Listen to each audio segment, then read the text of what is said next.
Hello दोस्तों, आज मैं आपको मेरे एक पेशेंट की स्टोरी बताने वाला हूँ। अमित नाम का पेशेंट मेरे पास रिसेंटली आया था और उसका कंप्लेंट बहुत सिंपल था। डॉक्टर, मैं हेल्दी खाता हूँ, फिर भी मेरे पेट में कभी कभी गैसेस, एसिडिटी, हेवीनेस होता रहता है, कुछ समझ में नहीं आ रहा है। अगर आप नोटिस करो तो ये कंफ्यूजन बहुत कॉमन है। लोग डाइट चेंज करते रहते हैं, मेडिसिन लेते रहते हैं, फिर भी प्रॉब्लम्स के जड़ को समझ नहीं पाते। यहीं पर आयुर्वेद एक पावरफुल कंसेप्ट देता है, वो है अग्नि।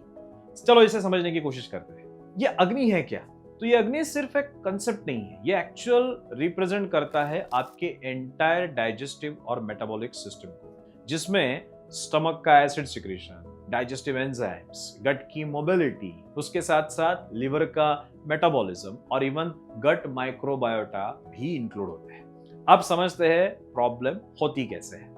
अमित का, जिसका उदाहरण हमने लिया था, रूटीन इरेगुलर था। कभी ब्रेकफास्ट स्किप कर रहा है, कभी लेट नाइट लंच, कभी रात को हेवी डिनर कर रहा है। साइंटिफिकली देखे तो जब आप इरेगुलर टाइम पर खाते हो तो आपकी बॉडी का सर्केडियन रिदम डिस्टर्ब हो जाता है। बॉडी का डाइजेस्टिव सिस्टम भी क्लॉक फॉलो करता है। मॉर्निंग में एंजाइम्स एक्टिविटी अलग होती है, आफ्टरनून में स्ट्रांग होती है और रात में नेचुरली स्लो हो जाती है। जब आप इस रिदम के अगेंस्ट खाना खाते हो तो डाइजेशन इनकम्प्लीट रह जाता है, यानी आपकी डाइजेस्टिव फायर कमजोर हो जाती है। इसी को आयुर्वेद कहता है कि अग्नि मंद हो चुका है, मंदाग्नि। अब दूसरा लेयर समझो, डाइजेशन एक टाइप का नहीं होता।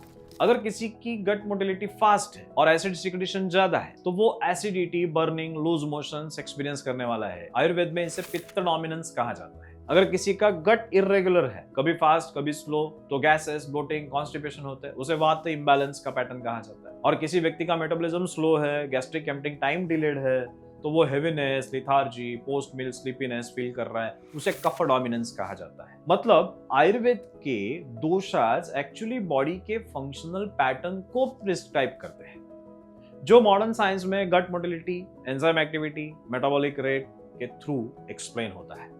अब एक और इंपॉर्टेंट कंसेप्ट, आयुर्वेदा कहता है जब डाइजेशन प्रॉपर नहीं होता तो शरीर में आम बन जाता है। अगर इसे साइंटिफिक लैंग्वेज में समझे तो ये क्या है?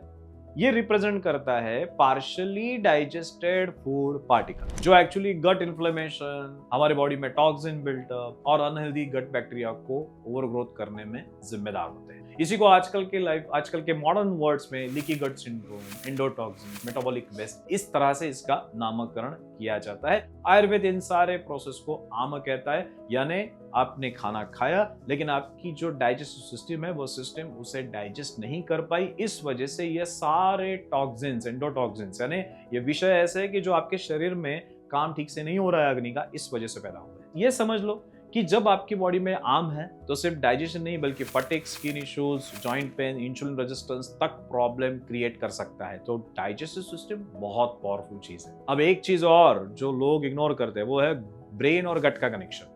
अमित ने भी बताया था कि जब वो स्ट्रेस में होता है तब उसका डाइजेशन खराब हो जाता है। ये कोइंसिडेंस नहीं है, ये साइंस कहता है कि स्ट्रेस के टाइम पर कॉर्टिसोल और सिंपैथेटिक नर्वस सिस्टम एक्टिवेट होती है, जो डाइजेशन को स्लो करती है, डिस्टर्ब करती है। आयुर्वेदा इसे सिंपल लैंग्वेज में कहता है कि मन डिस्टर्ब है तो अग्नि तो डिस्टर्ब होगा ही होगा।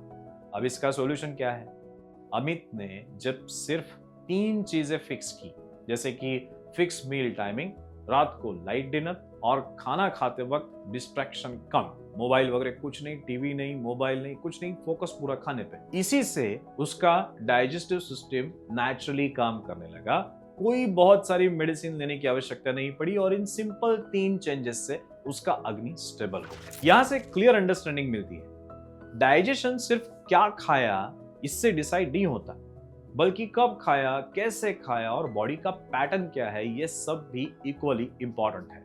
इसीलिए सेम डाइट किसी एक को सूट करती है, किसी दूसरे को प्रॉब्लम देती है। अगर आपको अपनी डाइजेशन प्रॉब्लम जेन्युइनली सॉल्व करनी है तो आपको अपना पैटर्न समझना पड़ेगा, वात टाइप का है, पित्त टाइप का है या फिर कफ टाइप का है। जब आप ये समझ जाते हो तब आप रैंडम डाइट फॉलो करना बंद कर देते हो और अपनी बॉडी के हिसाब से डिसीजंस लेना स्टार्ट करते हो, और वही एक्चुअल हीलिंग का स्टार्टिंग पॉइंट होता है। अगर आपको ये एक्सप्लेनेशन थोड़ा डीप और यूजफुल लगा हो तो इस वीडियो को जरूर लाइक करें। अगर आपको अपने डाइजेस्टिव इश्यूज को लेकर कोई क्लैरिटी चाहिए, कोई क्वेश्चन है मन में, तो कमेंट में जरूर पूछें, मैं गाइड करने की जरूर कोशिश करूंगा। और ऐसे ही practical science backed Ayurveda insights के लिए इस चैनल को जरूर फॉलो करें।